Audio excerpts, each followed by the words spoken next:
Sir உங்க மேல கண்டிப்பா நான் டெஃபர்மேஷன் கேஸ் போடுவேன் சார். நான் என்ன தப்பு பண்ணேன்னு நீங்க அரெஸ்ட் பண்றீங்க?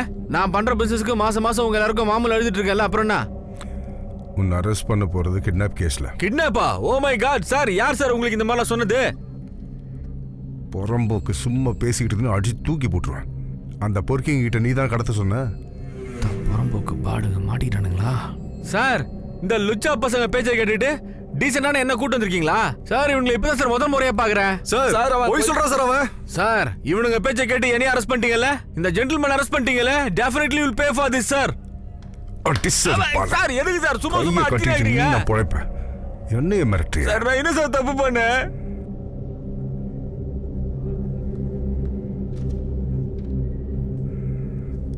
இந்த பொண்ணு ஏன்டா கடத்த சொன்ன? இந்த பொண்ணியா சார்? இது என் சொந்த அக்கா பொண்ணு சார். என்னது? உன்னோட அக்கா பொண்ணா? ஆமா சார், என் சொந்த அக்கா பொண்ணு சார் இது. இவளை ஏன் சார் நான் கிட்னாப் பண்ணணும்? கொஞ்சம் கம்ப்யூட்டர் ரூமுக்கு வரீங்களா? போடா, போய் அப்படி ஓரமா உட்காரு. சார், நேற்று ராத்திரி ஜங்ஷன்ல நடந்த ஹிட் அண்ட் ரன் கேஸை செக் பண்ணிட்டு இருக்கிறப்போ இந்த கிளிப்பிங்ஸ் கிடைச்சது சார். நேற்று சாயங்காலம் 7 மணிக்கு பொண்ணை காணும்னு கம்ப்ளைண்ட் கொடுத்துருக்காங்க சார். ஆனா 8:30 மணிக்கு பாத்தீங்கன்னா அந்த அம்மா கூட தான் அந்த பொண்ணு இருந்திருக்கு சார். ஆனா இந்த லேடி என்னடானா தன் பொண்ணை காணும்னு கம்ப்ளைண்ட் கொடுத்துருக்காங்க. ஆனா இவன் என்னடானா அவன் அக்கா பொண்ணுன்னு சொல்றான்.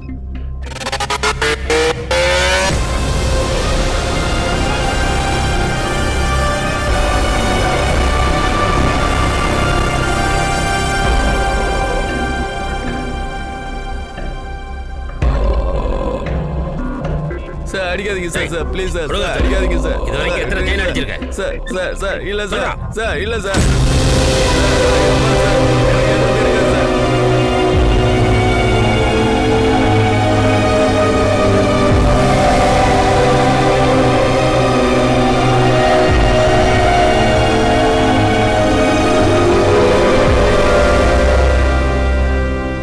சார் என் மகன் மேல சத்தியமா சொல்றேன் சார், அவங்களே கூட்டிட்டு வரேன்னு சொன்னதுனால தான் சார் நான் கூட்டிட்டு வரல.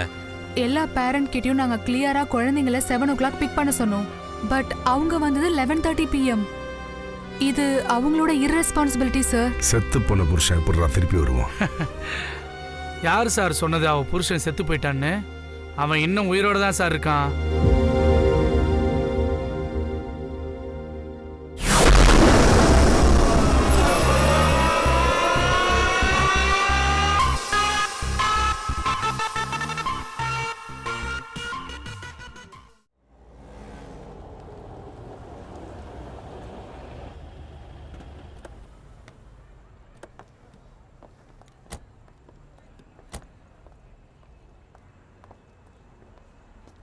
சார் எங்க அம்மா சத்தியமா சொல்றேன் சார், இந்த மாதிரி மோசமான கம்யூனிட்டிகளை என் வாழ்க்கையில பார்த்ததே இல்லை சார். எங்க அக்கா அம்மாவை மட்டும் வரட்டும், இவங்களை பத்தி எல்லாம் சொல்லுவாங்க பாருங்க. அக்கா வா வா, எத்தனை தடவை சொன்னேன் அவளை நம்பாதன்னு. அவ எவ்வளவு பெரிய ஆள் தெரியுமா? இப்ப எப்படி டபுள் கேம் ஆடி இருக்கா பாரு. போதும் வாய மூடு. உன்னை பத்தி போலீஸ் எல்லாத்தையும் சொல்லிட்டாங்க. நாக்கா நீ என்ன நம்ப மாட்டேங்கிற?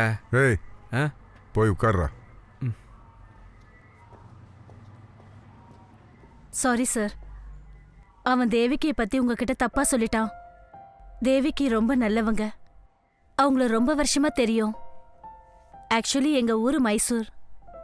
கல்யாணத்துக்கு அப்புறம் கொல்கத்தால செட்டில் ஆயிட்டேன். எல்லாம் கொடுத்த கடவுள் குழந்தைய கொடுக்கல. அதனால அடிக்கடி அநாத ஆசிரமத்துக்கு போவோம். அங்கதான் எங்களுக்கு தேவிகியை தெரியும். அறிமுகமான கொஞ்ச நாள்லயே தேவிகி எங்களுக்கு ரொம்ப பழக்கமாயிட்டாங்க. மோர் தென் சிஸ்டர்னே சொல்லலாம். ஒவ்வொரு பண்டிகைக்கும் எங்க வீட்டுக்கு இன்வைட் பண்ணுவேன். அப்ப தேவிகி கூட ஆராத்யாவும் வருவா. விளையாட்டுக்கு தேவிகி கிட்ட அடிக்கடி சொல்லுவேன், ஆராத்யாவை எனக்கு தத்து கொடுத்துருன்னு. அப்படி கேட்கும் போதெல்லாம் சிரிச்சிட்டு அமைதியா இருந்த தேவகி ஒரு நாள், தேவிகி ஏதோ பேசணும்னு சொன்னீங்க, சொல்லுங்க. அது அன்னைக்கு நீங்க ஆராத்யாவை தத்தெடுத்துக்கிறேன்னு சொன்னீங்கல்ல, இப்ப எடுத்துக்கிறீங்களா? நீங்க என்ன சொல்றீங்க தேவிகி? Are you serious? ஆமா, உங்ககிட்ட இருந்தா ஆராத்யா ரொம்ப நல்லா இருப்பான்னு தோணுது. அதனாலதான் 1க்கு 2 தடவை யோசிச்சு இந்த முடிவை நான் எடுத்திருக்கேன். அவளை நீங்க நல்லா பாத்துப்பீங்கல்ல? தேவிகி டோன்ட் மிஸ்டேக் மீ. ஏதாவது ஃபினான்ஷியல் ப்ராப்ளமா? அமௌண்ட் ஏதாவது வேணா கேளுங்க. இல்ல ஆராத்யா பேர்ல 4 லட்சம் ரூபாய் சேர்த்து வச்சு ஃபிக்ஸட் டெபாசிட் பண்ணிருக்கேன். ஃபைனான்ஷியல் ப்ராப்ளம்ஸ்லாம் எதுவும் இல்ல. அவளை உங்க பொண்ணு மாதிரி பாத்துக்கிட்டாலே போதும். சங்கீதா, நீ எதுக்காக இவ்வளவு யோசிக்கிற? நீ கடவுள்கிட்ட குழந்தை கேட்டுக்கிட்டு இருந்தல்ல, அவர் தான் இவங்கள அனுப்பியிருக்காரு. திடீர்னு எதுக்காக இந்த முடிவு? எனக்கு ஜஸ்ட் ரீசன் சொல்லுங்க போதும். Hello doctor, I'm Devaki. Yes, ஆக்சுவலாக என்ன ப்ராப்ளம்? டாக்டர், இப்பெல்லாம் ரொம்ப ஸ்ட்ரெஸ்டாக ஃபீல் பண்ணுறேன். மூட் எப்பவும் ஸ்விங் ஆகிட்டே இருக்கு. சின்ன சின்ன விஷயத்துக்கு கூட கன்ஃபியூஸ்டாக ஃபீல் பண்ணுறேன்.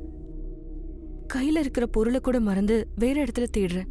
சிம்பிள் கால்குலேஷன்ஸ் கூட என் மைண்டால் பண்ண முடியல. இதனால என் வேலைக்கு ரொம்ப பிரச்சனை ஆகுது டாக்டர். உங்கள் லைஃப்பில் மைண்டு டிஸ்டர்ப் ஆகுற மாதிரி சம்பவம் ஏதாவது நடந்திருக்கா? அதாவது மரணம், இல்லை ரொம்ப ஆசைப்பட்டது ஏதாவது கிடைக்கல, இந்த மாதிரி ஏதாவது? ஒரு நிமிஷம் கூட என்னை விட்டுட்டு இருக்க முடியாதுன்னு சொன்ன என் புருஷன் காலத்துக்கும் நான் தனியாக இருக்கிற மாதிரி விட்டுட்டு போயிட்டாரு. ஒரு எம்ஆர்ஐ ஸ்கேன் எடுத்துட்டு ஒரு வாரம் கழிச்சுட்டு ரிப்போர்ட்டோட வாங்க. Okay? Okay doctor.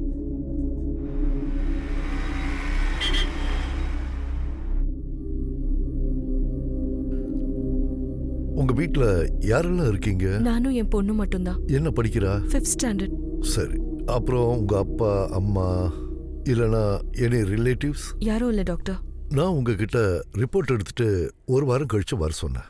But it's more then 15 days. Sorry doctor, மறந்து அப்படியே விட்டுட்டேன்.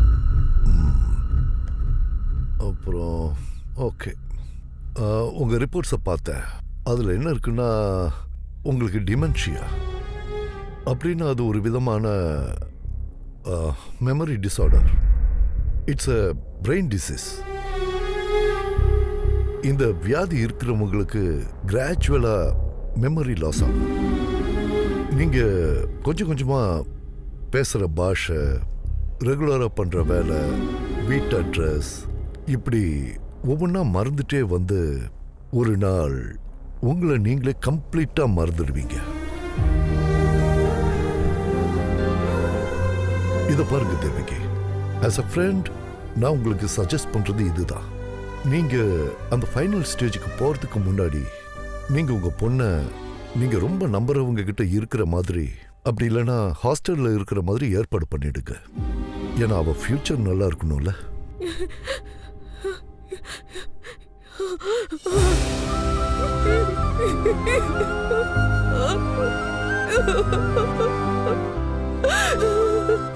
I can't live without my daughter.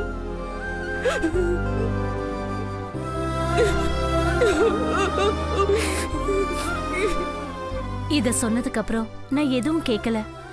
அடாப்ஷனுக்கு legal ஃபார்மாலிட்டியை முடிச்சிட்டு குழந்தை வீட்டுக்கு வருவான்னு ஒவ்வொரு நிமிஷமும் காத்துட்டு இருந்தோம்.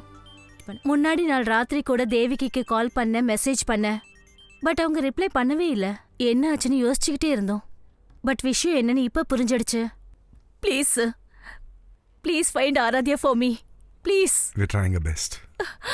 Thank you sir. Okay.